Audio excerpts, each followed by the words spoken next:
Bonjour à tous, on commence ce tour de la presse sportive par la Ligue 1 avec hier soir la victoire du Paris Saint-Germain contre Nantes 2-0. Les Parisiens emmenés par le duo Neymar-Mbappé pour la première fois de la saison ont fait le service minimum au parc.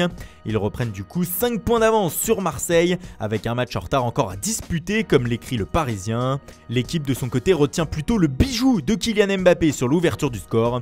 Une sublime Madjer qui a débloqué le match et permis au PSG de l'emporter. Le quotidien français revient aussi sur la belle victoire de Saint-Etienne 4-1 contre Nice hier. Les Verts portés et musclés par Denis Bouanga, auteur d'un doublé, sont désormais 5e à 1 point du podium. Dans le bas de classement, Toulouse continue de s'enfoncer à la dernière place après une nouvelle défaite à domicile contre Monaco 2-1 comme le rapporte la dépêche du midi. En Angleterre, ça jouait aussi avec la 15e journée de Premier League.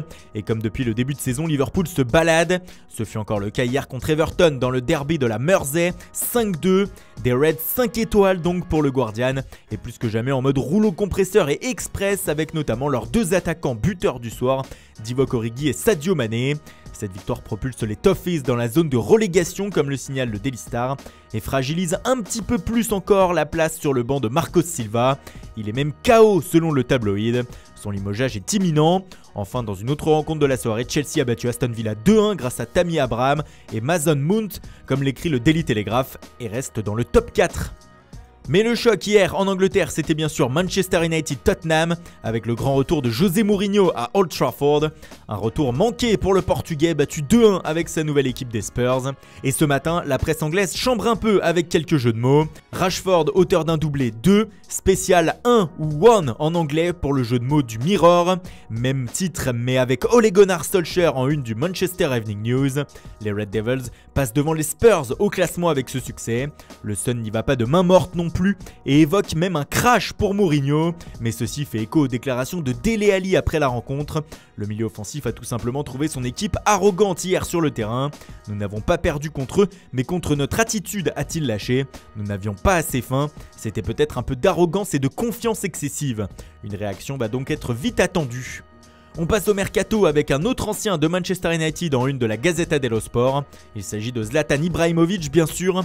Le retour du Suédois au Milan AC se rapproche à grands pas selon le quotidien. Les Milanais auraient même lancé le compte à rebours avant sa venue. Tout mène à un accord pour le média. Même son de cloche en première page de Tuttosport où le journal explique que ce n'est plus qu'une question d'argent entre Ibra et le club lombard. Sinon les deux parties sont d'accord sur tout. En tout cas ce début d'année 2020 va faire boom en Italie pour le média. Au-delà de Ibrahimovic, d'autres transferts pourraient agiter la chronique, notamment celui de Federico Chiesa à la Juve. La vieille dame pourrait inclure Emre Can dans l'opération. À l'Inter, c'est Romelu Lukaku qui se mue en directeur sportif. L'attaquant aurait appelé deux de ses coéquipiers belges, Dries Mertens et Jan Vertonghen, afin qu'ils le rejoignent chez les Interistes. Affaire à suivre. En Espagne, la une du jour, c'est celle de AS bien sûr. Le média relance le feuilleton Mbappé-Real Madrid avec cette rumeur. Les Madrilènes seraient prêts à inclure leur pépite brésilienne Vinicius Junior dans les négociations avec le PSG afin d'arracher le champion du monde 2018 au club de la capitale. Ce qui donne donc une opération avec de l'argent plus Vinicius et c'est égal à la venue de Mbappé. Et pour se convaincre que cela pourrait marcher, le quotidien écrit que Leonardo verrait Vinicius comme un futur crack mondial. Edinson Cavani fait aussi la une de AS ce matin. L'Uruguayen désormais remplaçant de Mauro Icardi pourrait prochainement quitter le PSG et selon le média, l'Atlético de Madrid s'intéresserait de près à lui et l'aurait même sondé. Enfin pour finir sur Paris, sachez que Leandro Paredes attire aussi un club espagnol. Le Betis Séville se tiendrait prêt pour l'été prochain selon Estadio Deportivo si la situation sportive de l'Argentin ne s'améliore pas. En Catalogne aussi on parle mercato et selon Mundo Deportivo, Zinedine Zidane continuerait d'insister afin d'obtenir la signature de Paul Pogba cet hiver ou l'été prochain. Mais à en croire le média catalan, son président Florentino Pérez ne lâcherait rien et ne voudrait pas du champion du monde 2018. Il le jugerait trop cher. Le bras de fer serait donc lancé au sein même du club madrilène. Enfin on termine par ce qui fait la une au FC Barcelone, la revalorisation de contrat d'Ansu Fati officialisée hier soir.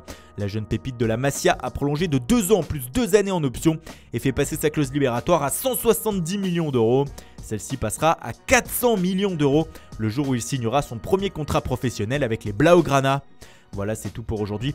Merci pour votre fidélité, bonne journée à tous et rendez-vous dès demain matin pour une nouvelle revue de presse.